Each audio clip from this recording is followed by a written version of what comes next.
This week we add a wine fridge to the date night nook and install the craziest TV lighting kit we've ever seen. Then we'll share a couple of our favorite maker videos of the week. All right guys, put down your tools. It's time for a maker break.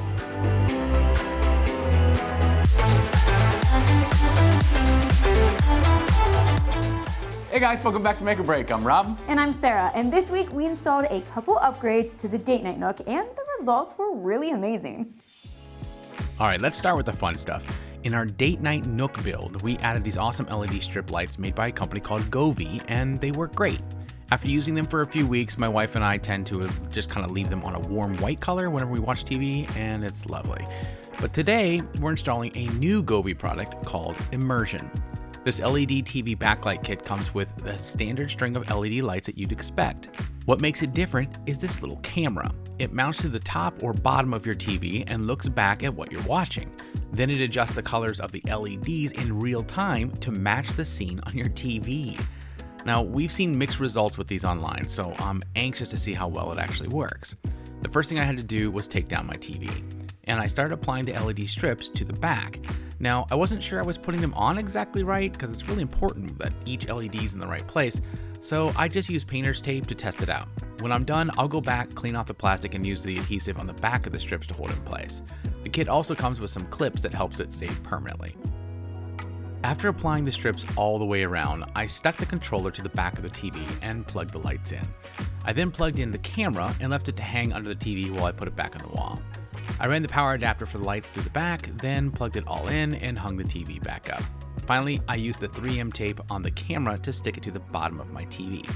Next, I opened up the app, which immediately found the strip, and I went through the setup process. I had to put these orange foam pads on my TV screen, which made me nervous, and as it turns out, rightfully so.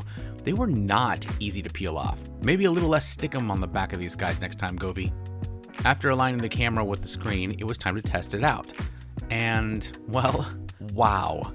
So here's the thing. If there's a lot of different color on the screen at the same time, it does struggle to keep up. But for the most part, when the screen was a warm color, so were the lights behind it. When it was a night scene, the lights were blue. In this shot from Star Wars, you can see the lights all turn orange just as the explosion hits the screen, and then go back to blue as it disappears. It's really kind of cool. I didn't have to do anything else to set it up at all. It just worked. If you want to add a cool aesthetic to your TV setup, this kit was only like $70, and so far, it's totally worth it. Now, the other upgrade this week was supposed to be adding my wine fridge to the bookcase next to the love seat. I say supposed to because I wasn't really that successful. See, this bookcase is garbage. Not a single straight piece of wood in it, and nothing's level. I took that for granted. I cut out a hole in the back of it to reveal a big empty space. No clue why it's made this way. But I figured it would be easy to just add a floor to the back of it and then slide the fridge in. I cut up some 3/4 inch plywood with a circular saw and then ripped it to 9.5 inches on the table saw. It fit in just fine and I screwed it down. But then when I tried to get the fridge in there, nothing was lining up. The floor of the cabinet is all over the place. The trim on the front is high on the right and it's low on the left, and I just didn't notice any of this until I was knee deep in this mess. I ended up screwing in more platforms to lift the fridge up, and I drilled a hole in the back to run the power through, and it's fine, it works.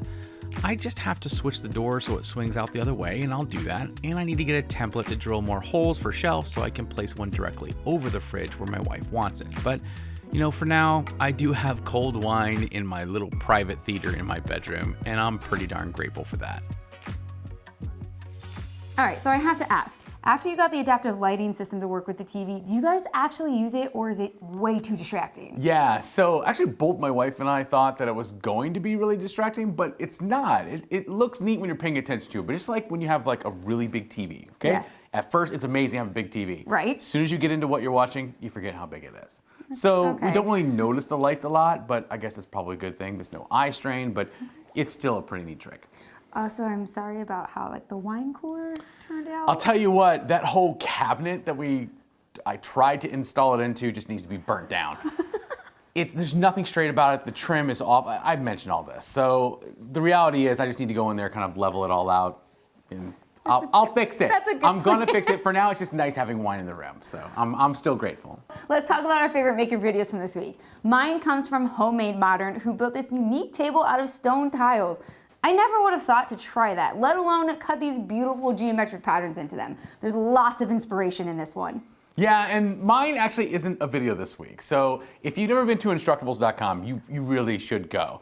It's a place where people share their DIY projects along with like really detailed instructions so you can make one too.